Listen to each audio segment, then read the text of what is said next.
കൊച്ചിയിൽ customs additional കമ്മീഷണറെയും കുടുംബത്തെയും മരിച്ച നിലയിൽ കണ്ടെത്തിയതിൽ അന്വേഷണം തുടർന്ന് പോലീസ്. ഇവർ താമസിച്ചിരുന്ന കസ്റ്റംസിന്റെ ക്വാർട്ടേഴ്സ് പോലീസ് ഇന്ന് വിശദമായി പരിശോധിക്കും. വീടിന്റെ അടുക്കള ഭാഗത്ത് പേപ്പറുകൾ കത്തിച്ച നിലയിൽ കണ്ടെത്തിയിട്ടുണ്ട്. വീട്ടിൽ നിന്ന് കുറിപ്പ് കണ്ടെത്തിയെങ്കിലും ഇതിൽ മരണകാരണമില്ല. കൊച്ചിയിൽ കസ്റ്റംസ് അഡീഷണൽ കമ്മീഷണറെയും കുടുംബത്തെയും മരിച്ച നിലയിൽ കണ്ടെത്തിയ സംഭവത്തിൽ ദുരൂഹത തുടരുകയാണ്.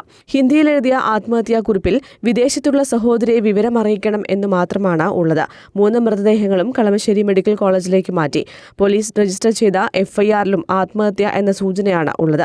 കസ്റ്റംസ് അഡീഷണൽ കമ്മീഷണറും ജാർഖണ്ഡ് സ്വദേശിയുമായ മനീഷ് വിജയ്, സഹോദരി ശാലിനി, അമ്മ ശകുന്തള എന്നിവരെയാണ് മരിച്ച നിലയിൽ കണ്ടെത്തിയത്. കഴിഞ്ഞ കുറച്ചു ദിവസങ്ങളായി അവധിയിലായിരുന്നു മനീഷ് വിജയ്. അവധി കഴിഞ്ഞിട്ടും മനീഷ് എത്താതായതോടെ സഹപ്രവർത്തകർ മൊബൈലിൽ ബന്ധപ്പെടാൻ ശ്രമിച്ചിരുന്നു. എന്നാൽ ഫോൺ സ്വിച്ച് ഓഫ് ചെയ്ത നിലയിലായിരുന്നു. ഇതോടെ ഇന്നലെ വൈകിട്ട് സഹപ്രവർത്തകർ ക്വാർട്ടേഴ്സിലെത്തി പരിശോധിച്ചപ്പോഴാണ് മനീഷിനെയും ശാലിനിയെയും തൂങ്ങി മരിച്ച നിലയിൽ കണ്ടെത്തിയത്. തുടർന്ന് സഹപ്രവർത്തകർ പോലീസിൽ വിവരം അറിയിക്കുകയായിരുന്നു. പോലീസ് എത്തി പരിശോധിച്ചപ്പോഴാണ് അമ്മയെയും മരിച്ച നിലയിൽ കണ്ടെത്തിയത്. അമ്മയുടെ മൃതദേഹം കട്ടിലിൽ ബെഡ്ഷീറ്റ് ഇട്ട് മൂടിയ നിലയിലായിരുന്നു. മൃതദേഹത്തിനു ചുറ്റും പൂക്കൾ വിതറിയിരുന്നു. തൊട്ടരികിൽ കുടുംബ ഫോട്ടോയും വെച്ചിരുന്നു. 3 പേരുടെയും മൃതദേഹങ്ങൾ പുഴുവരിച്ച നിലയിലായിരുന്നു ഉണ്ടായിരുന്നത്. മൃതദേഹങ്ങൾക്ക് 4 മുതൽ 5 ദിവസം വരെ പഴക്കമുണ്ടെന്നാണ് കരുതുന്നത്. News desk, Kannur vision.